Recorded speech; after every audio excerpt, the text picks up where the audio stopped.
Deus seja louvado. Pode tomar assento, meus queridos.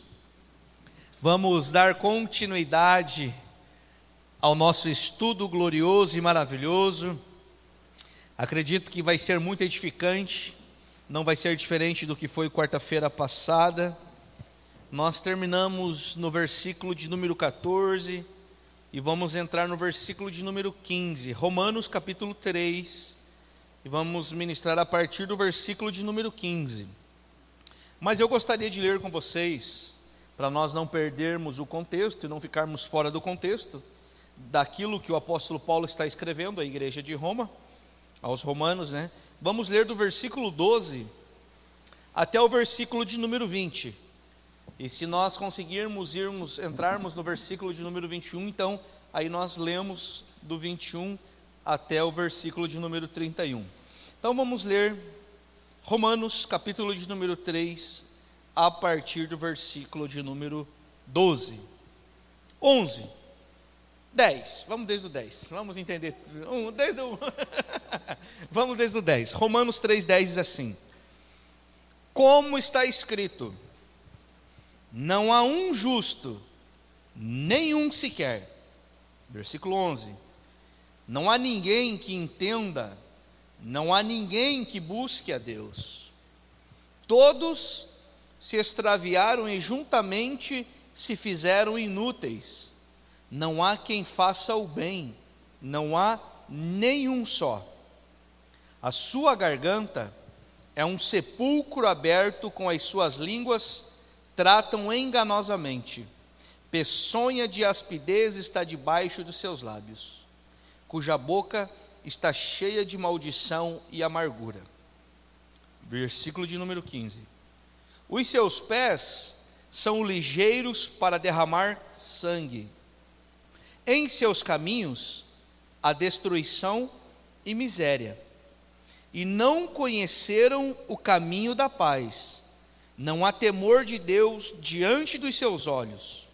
Ora, nós sabemos que tudo o que a lei diz, aos que estão debaixo da lei o diz, para que toda boca esteja fechada e todo mundo seja condenável diante de Deus. Por isso, nenhuma carne será justificada diante dele pelas obras da lei, porque pela lei vem o conhecimento do pecado. Aqui o apóstolo Paulo, do versículo de número 12 até o versículo de número 18, ele vai estar relatando características de pessoas que não têm a vida de Deus ou que abandonaram a Deus.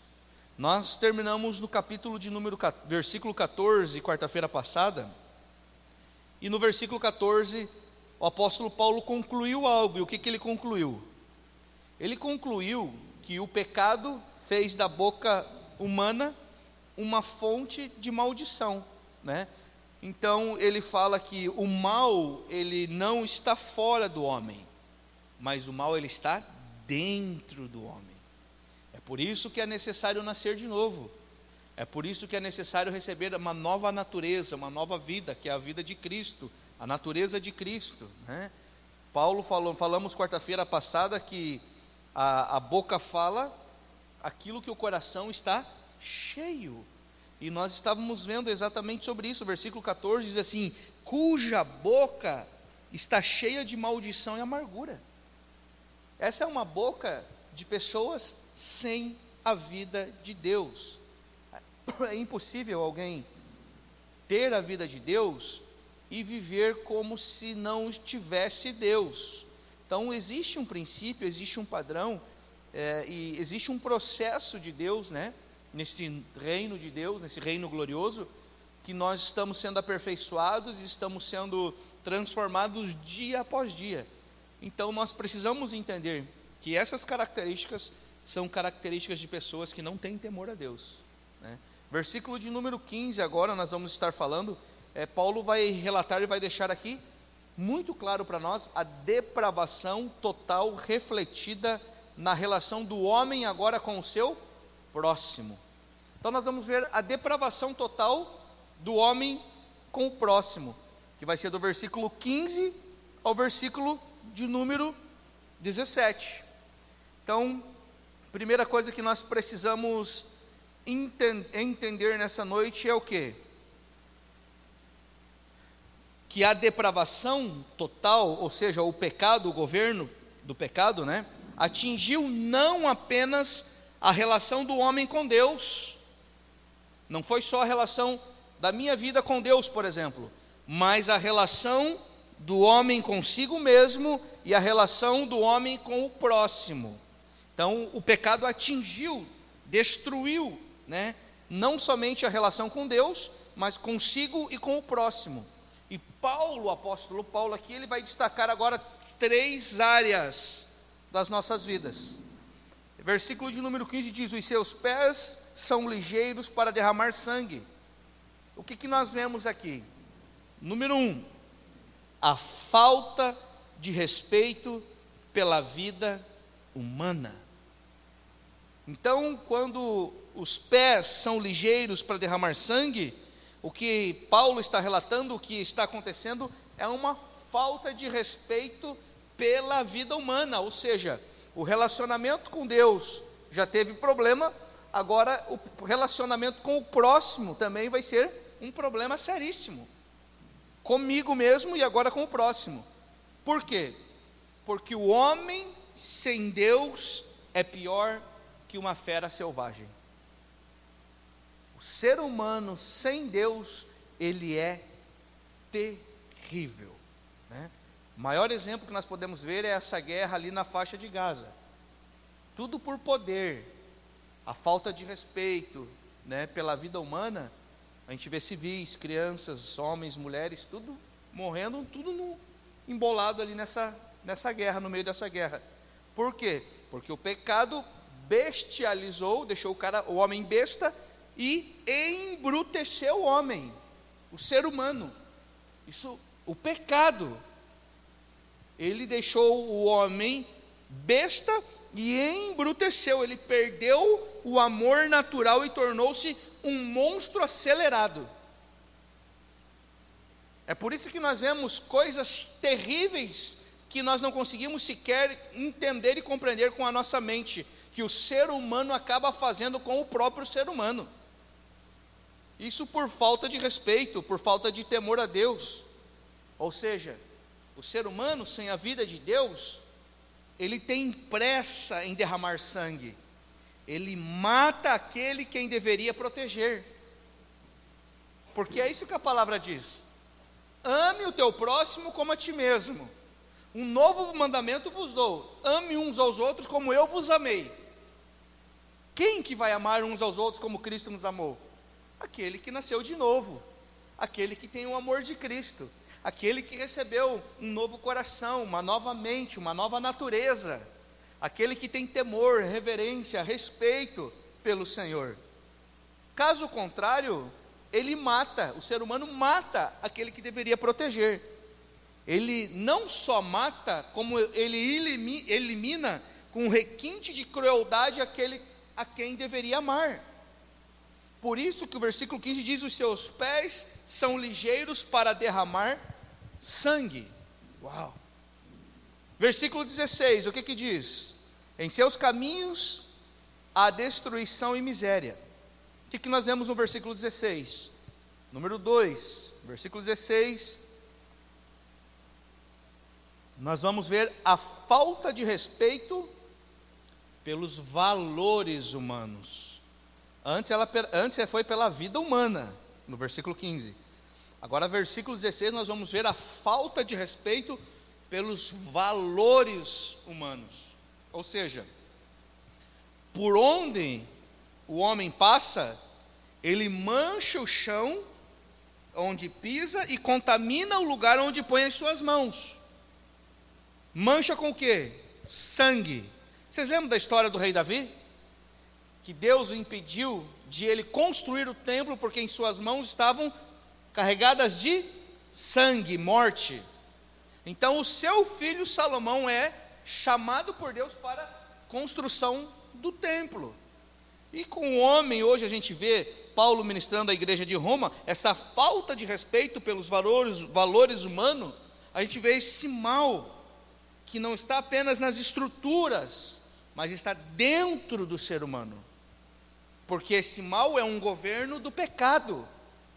O mal é um governo do pecado, e nós precisamos entender que esse mal é o fruto do pecado. Por isso que é necessário, a Bíblia diz assim: vença o mal com o bem. Como venceremos? A palavra do Senhor diz assim: chegai-vos a Deus, sujeitai-vos, pois, a Deus, resisti ao diabo, e ele fugirá de vós. Nós jamais iremos resistir ao diabo e às tentações humanas e carnais, sem antes nos sujeitarmos a Deus, sem antes estarmos posicionados, firmados na rocha verdadeira. Por isso que a Bíblia diz: sujeitai-vos, pois, a Deus, se submetam, se lancem, se agarrem, se edifiquem, construa a sua casa sobre a rocha, se sujeite, pois, a Deus, e aí sim você vai resistir ao diabo e ele fugirá de vós. Então, nós vemos que o ser humano, ele não respeita a vida, ele não respeita a família, ele não respeita princípios que regem a sociedade. Ou seja, o ser humano, sem a vida de Deus, governado pelo pecado, ele não respeita nada e nem ninguém, nem a si próprio ele respeita. Essa é a verdade. Por quê? Porque no seu caminho há sempre destruição e miséria. O ser humano sem a vida de Deus é como um terremoto. Por quê? Tudo o que passa, ele devasta. Onde ele passa, ele devasta. Então nós precisamos mais do que nunca estar atentos. Versículo 17, ele vai dizer assim: e não conheceram o caminho da paz. O que o apóstolo Paulo está querendo nos ensinar aqui? Ponto 3, que eu chamo aqui, é a falta de respeito pelos relacionamentos humanos. Paulo vai deixar muito claro isso. Por que a falta de respeito pelos relacionamentos humanos? Porque o ser humano desconhece o caminho de paz. Ou seja, ele não tem paz consigo mesmo, e nem com o próximo, e nem com ninguém. Ele desconhece de fato o respeito, o limite com o ser humano. Por quê? Porque nesse estado de rebeldia em que o homem se encontra, ele primeiro destruiu-se a si mesmo, e aí agora ele avançou como uma fera selvagem contra o seu próximo, destruindo a vida do seu próximo, semeando ódio, desavença e inimizade. Estes são os frutos. Essa é a consequência que nós vemos. Primeiro, esse homem em rebeldia, ele destrói a si mesmo. Depois ele vai destruindo o quê? O seu próximo, e vai semeando inimizade, desavença, ódio. Esse homem, essa mulher, esse ser humano, sem a vida de Deus, ele se encontra em um estado do quê? De rebelião contra Deus. Não há nenhum justo sequer, a Bíblia diz. Todos pecaram e destituídos foram da glória de Deus. Ou seja, volto a repetir, e isso precisa ficar claro para todos nós: todos nós somos pecadores. Todos somos pecadores. Por isso que é necessário nascer de novo. Por isso que é necessário passarmos pela justificação, pela obra da reconciliação. E Paulo depois ele vai falar muito sobre essa justificação. Precisamos sim ser justificados por Cristo, porque todos estamos no mesmo nível, na mesma régua, no mesmo lugar. Todos somos pecadores. E agora esse homem em rebelião contra Deus, o que ele faz? Ele levanta, ele ergue muros aonde deveria construir pontes. Ou seja, ele não respeita mais os relacionamentos. Por isso que a Bíblia diz em Efésios que na cruz o Senhor derrubou o muro que tinha de separação entre os dois povos, fazendo um só. Ou seja, Cristo é unidade, é união. Se tem uma coisa que não existe no Senhor, é divisão. Porque a divisão não provém da luz, a divisão vem das trevas. Aonde existe divisão, está sendo governado, está sendo manifestado o governo das trevas. Por isso nós precisamos entender isso, né? Então, o homem, ele cava um abismo, onde deveria construir uma passagem. Ele fere os punhos cerrados a quem deveria acariciar. Ele promove inimizade com quem deveria nutrir afeição.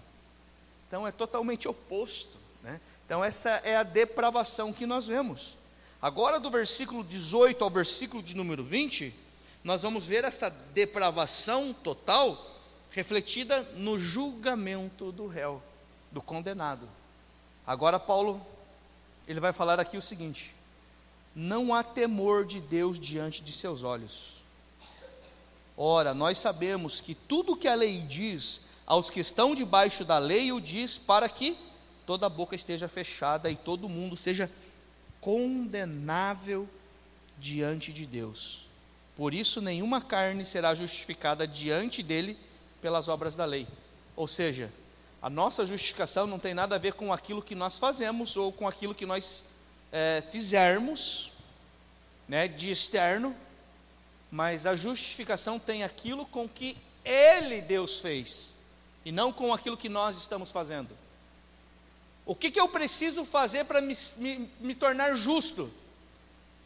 Como que funciona essa obra da justificação? Porque sem a justificação, irmãos, nós não veremos a Deus. Essa é a verdade. Então nós vamos falar bastante sobre isso hoje também. Então Paulo agora no versículo 18 ao 20, ele vai falar dessa depravação refletida no julgamento do réu. E ele fala, Paulo ele conclui aqui. Ele conclui a sua tese falando o quê? Que tanto judeus quanto gentios estão no tribunal de Deus. Os dois estão no tribunal de Deus. Ou seja, ambos, todos os seres humanos estão e vão estar diante do tribunal de Deus. E ninguém está em vantagem, nem judeu e nem gentil. Os judeus não têm vantagem. A única vantagem que eles têm, que Paulo deixa claro lá, é que eles receberam os oráculos de Deus. Mas fora isso, no juízo final, é os que crerem, né? Então, nesse tribunal, Paulo vai deixar muito bem claro que o réu é acusado e a sua culpa é tão evidente que não vai ter defesa. Ou seja, se o réu foi condenado no tribunal de Deus, acabou, mano, não tem mais defesa. Deu, né? Ou seja, calado e culpado, ele toma o conhecimento de que não pode mais ser justificado de maneira nenhuma. Então, por isso que nós devemos clamar ao Senhor para que os nossos olhos da nossa mente, nosso entendimento sejam abertos e esclarecidos. Paulo aqui ele vai destacar aqui 3 verdades desse versículo 18, que não há temor de Deus diante de seus olhos. Primeira, a causa da condenação do réu. Qual será que será a causa da condenação? Por que as pessoas vão ser condenadas? A palavra é muito clara. Por falta de temor. Uau. As pessoas serão condenadas por falta de temor. Essa é a causa da condenação. Por quê? Porque o temor de Deus é um freio que inibe, que segura o homem de se entregar ao pecado. Por que eu não me lanço ao governo do pecado? Porque eu tenho temor a Deus. Então o temor ele nos segura. Ele é como um freio de mão que ele inibe o homem de se lançar, de se entregar ao pecado. Ou seja, o temor a Deus é um antídoto contra o mal. O temor a Deus, a Bíblia diz lá em Provérbios, que é o princípio da sabedoria. Ou seja, uma pessoa sábia, ela tem temor a Deus, ela teme a Deus, ela tem reverência a Deus, ela serve não por medo, mas por honra a Deus. É diferente. Por quê? Porque quando o homem perde o temor de Deus, ele se rende à corrupção. É simples assim, irmãos. A pessoa perdeu o temor a Deus, ela vai se lançar à corrupção. E aí nós vamos ver a depravação, que é o que aconteceu com os romanos. Idolatria, imoralidade sexual, depravação sexual, e por aí a falta de temor, falta de honra. A gente vê cada absurdo nessa carta aqui de Romanos, né? Que de fato as pessoas não tinham temor algum. Versículo 19, nós vamos ver a base da condenação. Então, no versículo 18, nós vimos a causa da condenação. A causa da condenação é falta de temor. E a base da condenação? O que será a base da condenação? Senão a justiça de Deus. A base da condenação vai ser a própria justiça de Deus. E aqui Paulo exorta judeus e gentios. Por quê? Porque os judeus se vangloriavam na lei, e eles já estavam condenados pela lei, mas mesmo assim eles se vangloriavam, uma vez que essa lei exigia aquilo que eles não praticavam. Então os judeus já estavam sendo condenados pela justiça divina por não praticarem a lei. Ou seja, eles exigiam que as pessoas, os moralistas, né? Eles exigiam que as pessoas praticassem a lei, mas eles não praticavam. Automaticamente eles já estavam se autocondenando, condenado ao réu, como réu, né? E os gentios, por sua vez, eles pecavam também, só que sem a lei, mas eles tinham o quê? Eles tinham que viver de acordo com a luz recebida do entendimento. Ou seja, a própria vida, a própria natureza, a lei moral ensinava que existia um Criador. Eu nunca li a palavra, não sei, não entendo nada da palavra, mas a lei moral, ela me ensina que existe um ser Criador. Isso aqui não nasceu do nada, é um Big Bang, boom, uma explosão, e se tornou tudo perfeito, lindo e maravilhoso. Não. Isso aqui teve um Criador que planejou, que arquitetou, antes mesmo de nós sermos gerados no ventre da nossa mãe, né? Então, versículo de número 20, agora ele vai falar da impossibilidade de absolvição. Perceba, ele é uma construção que Paulo vem falando.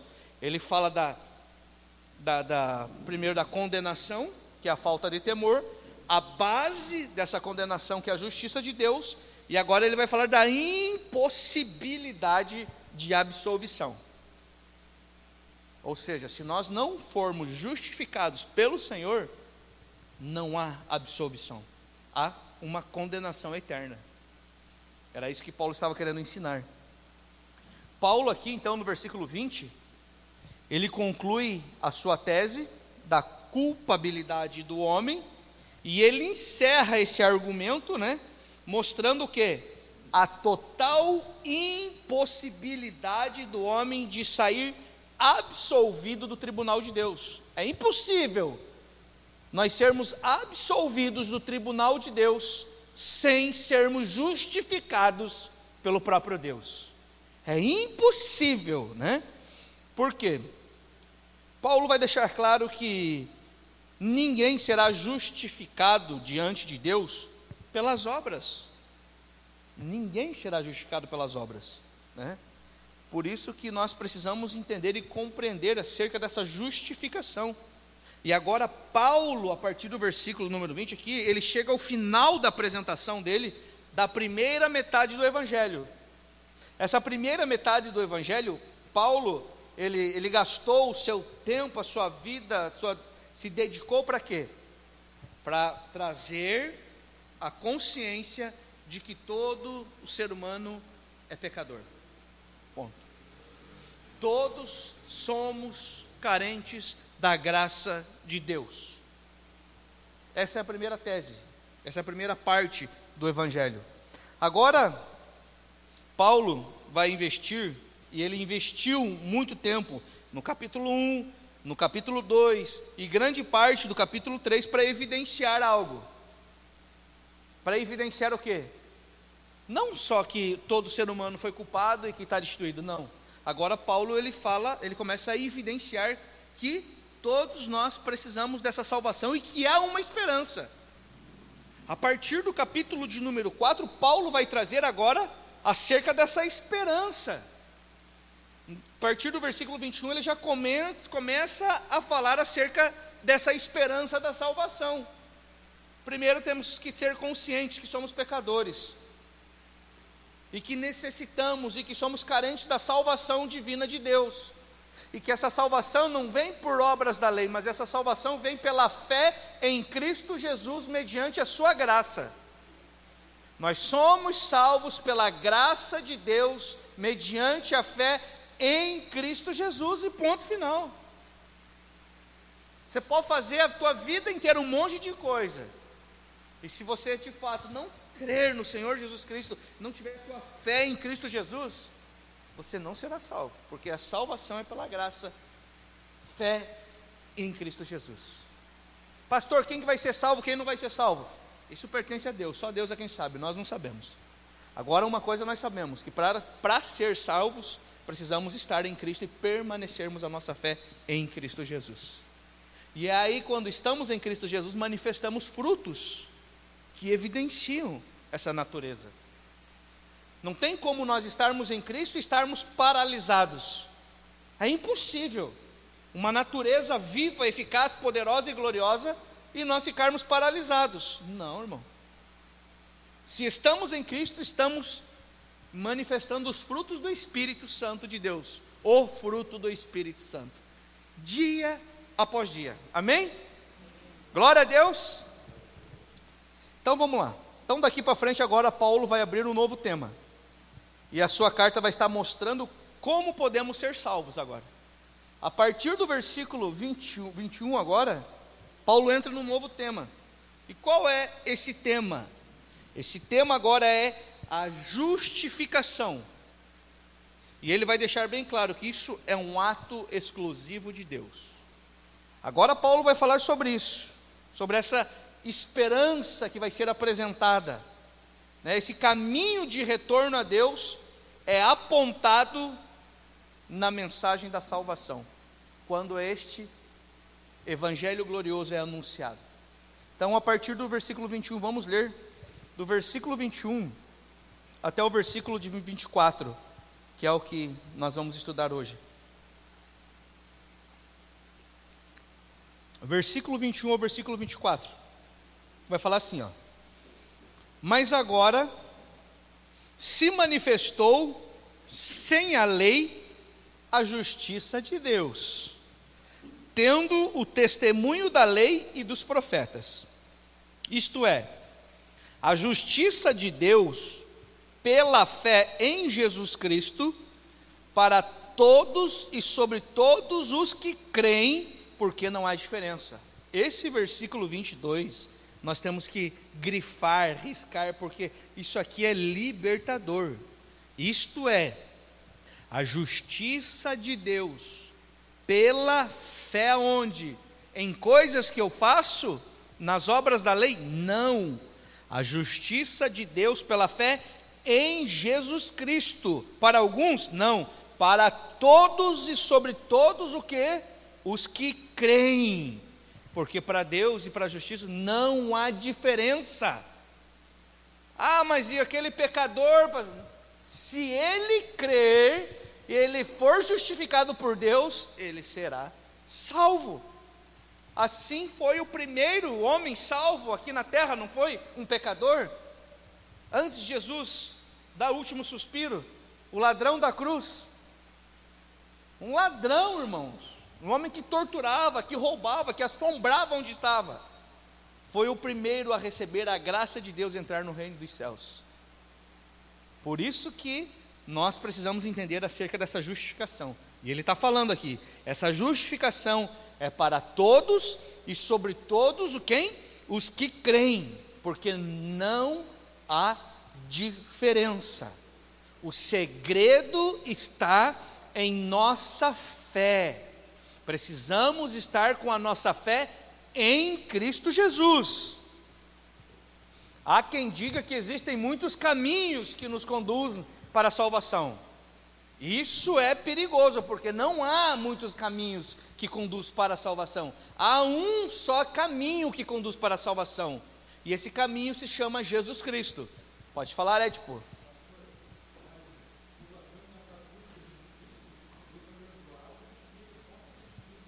Não, ele foi perdoado porque ele se arrependeu dos seus pecados e creu que Jesus Cristo era o Senhor e Salvador da sua vida. Porque aqui, como diz a Bíblia, quem crer em Jesus Cristo, esse será justificado. Fé, ele creu. O outro não, zombou e duvidou. Não és tu, filho de Deus? Então sai daí e nos tira daqui. E o outro diz, não, ei, quem és tu? Este homem não era para estar aqui. Não merecia estar aqui. Nós sim, mas ele não. Senhor, lembra-te de mim quando entrares no paraíso. E Jesus, ainda hoje entrarás no paraíso comigo. Uau, olha a fé. Porque quando a graça de Deus, ela transborda no coração do ser humano, é irresistível essa graça de Deus. O homem podia ser o mais podre do mundo, mas quando a graça de Deus chegou na sua vida, bateu na porta do seu coração e transbordou o seu coração, ele reconheceu e ele creu quão miserável ele era, e que de fato ele merecia estar ali, mas o seu Senhor Jesus Cristo, nosso Senhor, jamais, né? Então vamos lá, versículo 23, olha só. Então é para todos e sobre todos que creem, né? E que versículo 23, porque todos pecaram e destituídos estão da glória de Deus.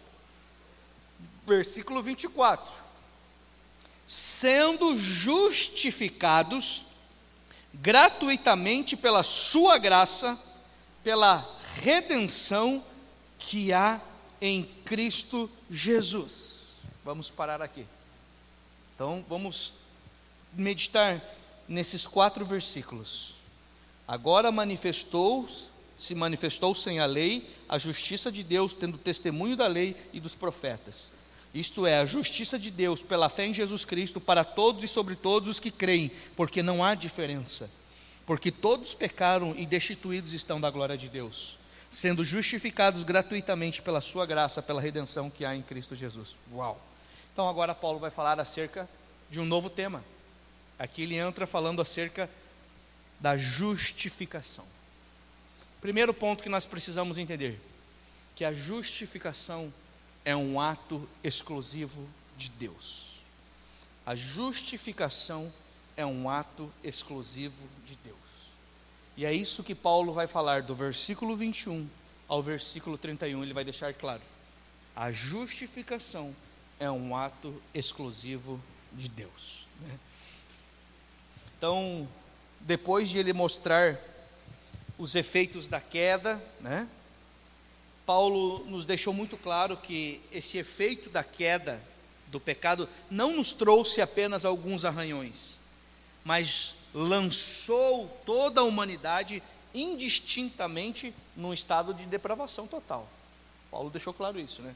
Então, depois de colocar todos os homens ali sob a maldição e a condenação da lei, agora o apóstolo Paulo, ele vai falar acerca da graça de Deus. Agora o apóstolo Paulo vai apontar o caminho da salvação. Agora o apóstolo Paulo, ele vai falar da obra exclusiva de Cristo Jesus, na cruz do Calvário, né? Então vamos lá. Então, primeiro ponto que nós precisamos entender, do versículo 21 até o versículo 20, Paulo está tratando do governo do pecado, que todo mundo é pecador. Agora no versículo 21 em diante, Paulo diz assim que agora Deus, com todo o seu amor, com toda a sua sabedoria, ele arranca o homem do maior mal para lhe dar-lhe o maior bem. Como que Deus arranca o homem do maior mal para dar-lhe o melhor bem, o maior bem? Agora ele vai mostrar essa tese, através da justificação. Ele vai defender essa tese. E ele vai dizer o quê?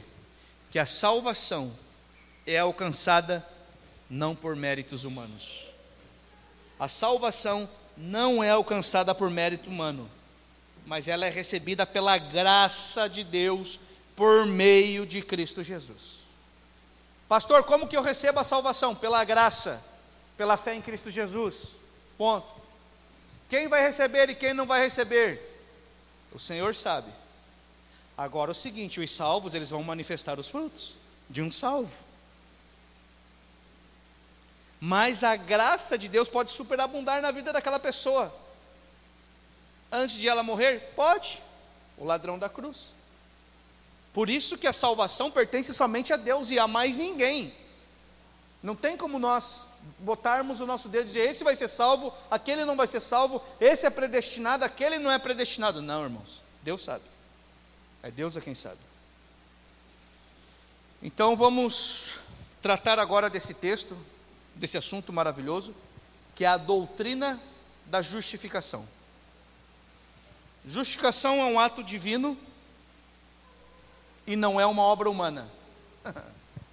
A justificação é um ato divino e não é uma obra humana. Você não pode fazer nada para ser justificado. Não há o que fazer para ser justificado, porque a justificação é um ato divino. Ela acontece aonde? No céu e não na terra. A justificação é um ato e não é um processo, diferente da santidade. A santificação é um processo. A justificação a qual nós estamos falando não é um processo, é um ato. Quem foi justificado uma vez na sua vida, está justificado para sempre. Não precisa mais ser justificado duas vezes. É igual ao batismo. O batismo da morte. Quem já foi batizado na morte de Cristo, é uma única vez, não precisa ser batizado novamente. Até o batismo das águas, né, irmão? Há quem faça o rebatismo, e nós não temos respaldo bíblico para isso, nunca teremos. Mas nós precisamos entender que a justificação é um ato, não é um processo. A justificação é feita fora de nós, no tribunal de Deus, e não dentro do nosso coração, e não dentro de nós. Uau! A justificação acontece no tribunal de Deus, fora de nós, e não dentro de nós. Essa justificação não é aqui dentro do nosso coração, é um ato de Deus. E essa justificação, ela provém da graça de Deus, e não do mérito humano. Porque se fosse por mérito, o versículo que nós lemos aqui, 23, já acabava com tudo. Todos pecaram e foram destituídos da glória de Deus. Ou seja, ninguém merece ser justificado. Ninguém, não há um só sequer. Aqui no versículo anterior que nós lemos, não há um justo, versículo 10, se não me falha a memória, não há um justo sequer. Então o Senhor nos justificou, Deus nos justificou. Isso é um ato, não é um processo. E como que é recebida essa justificação? Ela é recebida pela fé, e não por meio das obras. Ela é recebida pela fé. Vamos ler o versículo de número 28, por favor.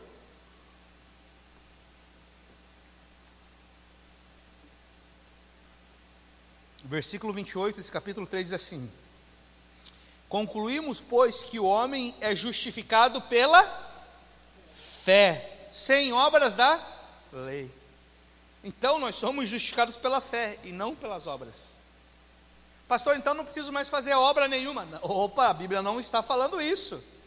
A Bíblia está falando da justificação. Agora quem foi salvo vai ter o prazer de manifestar as obras de um salvo. Então vamos analisar aqui algumas verdades. Número 1, essa justificação é a manifestação da justiça divina. O que é a justificação? É a manifestação da justiça divina, da justiça de Deus. Nós estamos aqui no versículo de número 21. Mas agora se manifestou sem a lei a justiça de Deus. O que é isso? A justiça de Deus se manifestou sem lei. É a justificação. A justificação é a manifestação da justiça divina. Paulo disse que a justiça de Deus se revela no Evangelho. Isso está onde? Capítulo de número 1 e versículo 17, para você que está anotando. Paulo também disse que a ira de Deus se revela contra toda impiedade e toda perversão dos homens. Ou seja, a ira de Deus, ela se revela contra a impiedade e a perversão. Isso está onde? Está lá em Romanos 1,18 também. Só que agora o apóstolo Paulo vai desenvolver o que? Essa doutrina. Que doutrina? Da justificação. Então agora Paulo vai trazer algo muito esclarecedor para nós. E ele vai falar o quê? Deus, primeiro, Deus é justo e não pode tolerar o mal. O pecado é treva e Deus é luz. O pecado é sujo e Deus é santo. O pecado é maligno e Deus é benigno. O pecado separa o homem de Deus. Ou seja, por si mesmo, o homem jamais poderá se aproximar de Deus. Esse Deus santo, glorioso e maravilhoso. Por si mesmo, o homem jamais poderá cumprir as exigências da lei. Tanto que nenhum cumpriu, a não ser o nosso Senhor e Salvador Jesus Cristo. Esse foi o único santo. Então, por seus esforços humanos, o homem não consegue, de maneira nenhuma, satisfazer as demandas da justiça divina. Por isso que nós precisamos e somos carentes da graça de Deus. É por meio dessa graça que nós vamos ser, então, alcançar essa justificação. Então, Paulo diz que esse homem pecador que está sem esperança, sem esperança e condenado, ele encontra agora, mediante a graça de Deus, a justiça divina e a salvação. Porque todos pecaram e estão fora da glória de Deus. Mas há uma esperança. Há uma esperança, que é a esperança da glória. Cristo em nós é a esperança da glória, que vem por meio do Evangelho, do anúncio das boas novas, daquele que se esvaziou de si, que se humilhou, que desceu do seu trono de glória e que veio para cumprir a lei e para que veio nos resgatar da vida mundana, pecaminosa que nós estávamos vivendo. Então nós precisamos entender que o quê? A justiça de Deus só pode vir mediante a fé em Cristo, né? Para todos e sobre todos. É isso que diz o versículo de número 22. Que essa justiça, ela vem mediante a fé em Cristo Jesus, para todos e sobre todos. Sobre todos o quê? Os que creem. E quem é os que creem? São os que amam. Quem são os que amam? São os que temem. Quem são os que temem? São os que obedecem. Quem são os que obedecem? São os que nasceram de novo. Quem são os que nasceram de novo? São os que se arrependeram. Do quê? Do seu estado mortal que viviam. E agora decidiram viver na vida eterna, na luz, na gloriosa luz que veio por meio de Jesus Cristo. Então, Paulo ele vai dizer que não há distinção, porque todos estamos no mesmo barco. Os moralistas não estavam em vantagens, os judeus moralistas. Porque eles estavam comparando os devassos, mas eles estavam querendo botar um jugo e tirando o corpinho fora. Deus, porém, em vez de sentenciar o pecador ao castigo eterno, porque era isso que nós merecíamos, a sentença da morte eterna, então Deus, em vez de nos sentenciar ao castigo eterno, o que Ele faz? Ele providenciou a salvação por meio do seu Filho para nós. Esse é um Deus de Pai, esse é o Deus Pai, a qual nós muitas vezes não entendemos. Poxa, como que pode Deus amar as pessoas e está acontecendo tanta coisa ruim? E é Deus que está fazendo essas coisas ruins? Ou é o coração arrogante do ser humano? Guerras e pelejas, Tiago diz isso no capítulo 4, que acontecem por causa dos seus desejos. Um Deus tão glorioso e maravilhoso, Ele manifestou o seu amor através do seu Filho, porque em vez de Ele nos condenar ao castigo eterno, Ele nos providenciou um meio de salvação por meio do seu Filho amado Jesus Cristo. Uau! A esperança da glória, a esperança para nós.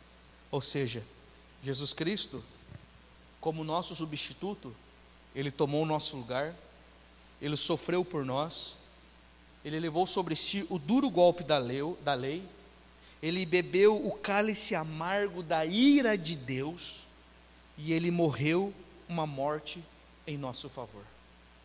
Jesus Cristo tomou nosso lugar, sofreu por nós o duro golpe da lei, bebeu sozinho o cálice amargo da ira de Deus e morreu a morte em nosso favor. E aí sim, a lei foi cumprida, a justiça foi satisfeita e nós fomos justificados. Sem a morte de Jesus Cristo e o cumprimento da lei, e sem Jesus levar a ira de Deus sobre si, nós estávamos condenados, uma condenação eterna, ao castigo eterno. Então louvado seja Deus, que a lei se cumpriu no Senhor Jesus Cristo. Louvado seja Deus, que a justiça foi satisfeita no Senhor Jesus Cristo. E louvado seja Deus, que por meio dele, do Senhor Jesus Cristo, nós fomos justificados. Aleluia, né? Essa é a manifestação da justiça divina. Então, sem o cumprimento da lei, sem a justiça feita, a justiça divina feita, nós estávamos condenados ao cálice amargo da ira de Deus, né? Então nós vamos entender que essa justificação, para terminarmos aqui, a justificação, ela é um ato legal e não é um processo existencial. É um ato legal. Primeiro ponto que nós precisamos entender, que ela acontece no tribunal de Deus, eu já falei, não no nosso coração, né? Essa justificação é algo que Deus fez por nós e não que nós fizemos ou queremos fazer. Esse ato é Deus quem fez por nós. Nós não fizemos absolutamente nada, né? Essa justificação acontece uma vez para sempre e nunca mais precisa ser repetida. Nunca mais. Ah, pastor, não, é uma única vez. E nós vamos entender até o final desse estudo. Por quê? Porque a justificação, ela não possui degraus, né? A justificação, ela é plena e absoluta para os que creem. Ela não é como a fé, que ela vai crescendo dia após dia. A justificação é plena e absoluta em Cristo. Creu, foi justificado, se tornou justo. Agora, o Senhor diz: sejam santos como eu sou santo. E Paulo diz: sejam meus imitadores como eu sou imitador de Cristo. Vamos adiante, vamos seguir, né? E é tão interessante que tanto o cristão mais novo da fé, quanto o mais velho da fé, eles estão no mesmo nível de justificação, porque não tem degraus de justificação. Ambos são justificados por Deus e pronto. Ah, cheguei agora, não sei nada, mas eu creio em Jesus Cristo, eu quero de fato viver esse Jesus. Pronto, recebeu a justificação do Senhor, acabou-se. Então a justificação não é um mero perdão, mas é a remoção de toda a culpa. O ato da justificação é diferente do ato do perdão. Por quê? Vamos lá. Porque a justificação não é apenas o cancelamento da dívida. O perdão é um cancelamento. Te perdoo, pastora Kelly. Te perdoo, pastor Guilherme. Cancelou aquela dívida. Pronto, você não me deve mais nada. A justificação não é apenas esse cancelamento da dívida. Ela vai muito mais além do que o perdão. Por quê? Porque perdoar é absolver alguém de uma penalidade ou de uma dívida. Perdoar é absorver alguém de uma penalidade ou de uma dívida. E ela tem uma conotação meio que negativa. Eu te perdoo da tua penalidade, da tua dívida. Te perdoo. Agora, a justificação não. A justificação é declarar que alguém é justo e que não tem essa conotação negativa. Porque o perdão é a absolvição do castigo. Mas a justificação é declarar que não existe nenhuma base para a aplicação do castigo. Eu perdoei. Foi uma absolvição do castigo. Eu justifiquei. Não tem base nenhuma para aplicar esse castigo. Acabou. Anulou. Cancelou. Apagou. Colossenses capítulo 1, versículo 14. Ele simplesmente o quê? Rasgou, aniquilou, levou sobre si a dívida impagável que era contrária a nós, né? A voz do perdão vai dizer assim, pode ir, você está livre do perdão que seu pecado merece. Agora a voz da justificação não, ela diz assim, pode vir, não é pode ir, pode vir, pois você é bem-vindo para desfrutar todo o meu amor e toda a minha presença. Foi isso que Jesus Cristo fez. Ele não só nos perdoou, porque quando Ele nos perdoou, Ele diz, vocês estão livres do pecado, vão e vivam a vida de vocês, vá e não peques mais. Agora ao nos justificar, Ele diz, pode vir, venham desfrutar da minha vida e da minha presença. Uau, isso é glorioso, irmãos, né? Você é bem-vindo para desfrutar de todo o meu amor e de toda a minha presença. E quem que é o autor da justificação? O próprio Deus. Versículo 24, nós já estamos no versículo 24. Sendo justificados gratuitamente pela sua graça, pela redenção que há em Cristo Jesus. A fonte de nossa justificação é Deus e a sua graça. É Deus e a sua graça. A justificação é uma obra divina, não é conquistas humanas, é graça de Deus, não é obra do homem, é graça de Deus, é favor imerecido. Nenhum de nós merecíamos ser justificados, mas a graça de Deus nos alcançou e está nos convidando para desfrutarmos da sua vida, do seu amor e da sua presença. Quer presente maior do que isso? Quer bênção maior do que isso? Não existe, irmãos. Por isso que nós temos que nos regozijarmos ao entendermos que fomos justificados mediante a graça de Deus, nos tornando novamente famílias de Deus. É um convite para desfrutar, é uma obra divina. Não se trata de conquistas humanas, não se trata de obra do homem, é a graça de Deus operando em nossas vidas. Deus é a fonte de toda justificação. Ou seja, quando nós falamos que Deus é a fonte da nossa justificação, nós vamos entender que a salvação é obra de Deus do começo ao fim. A salvação é obra de Deus do começo ao fim. A salvação é obra de Deus do começo ao fim. Por quê? Porque isso trata-se de um plano eterno, perfeito, infalível do Deus Pai. Não se trata daquilo que nós queremos remediar e fazer para conseguir e alcançar um lugarzinho melhor. Não. É um plano eterno, perfeito e infalível do Deus Pai. Uau! Deus planejou a salvação antes mesmo de lançar os fundamentos na terra. Antes mesmo de acontecer o pecado, o Senhor já tinha planejado a salvação. Porque já havia acontecido lá na eternidade. O cordeiro já tinha sido imolado. Apocalipse 13:8, a parte B. E o cordeiro que foi imolado antes da fundação do mundo. Uau!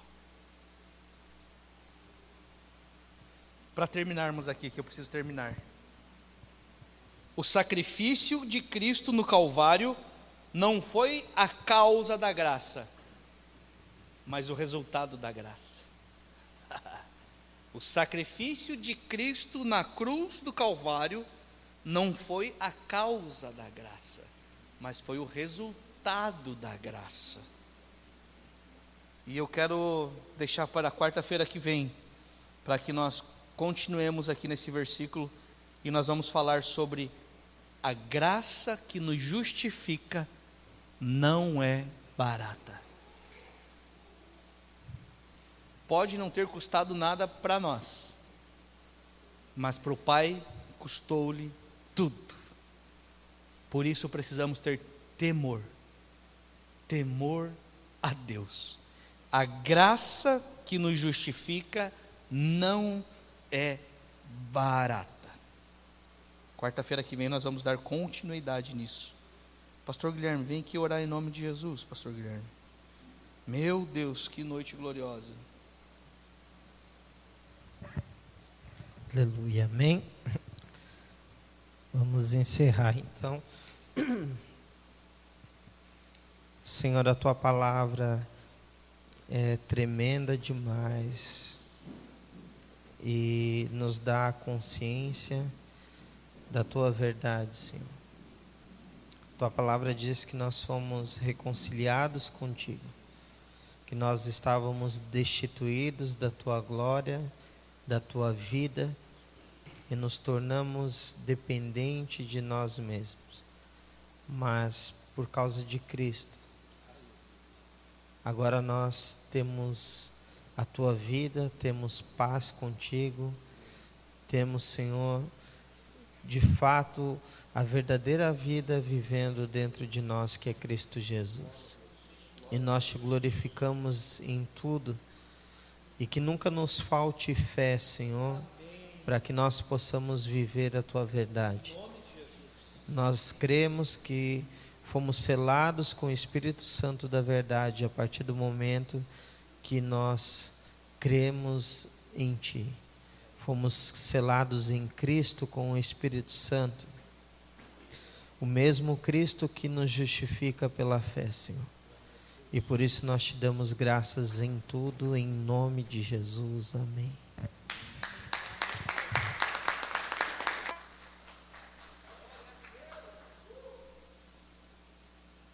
Deus seja louvado. Então vamos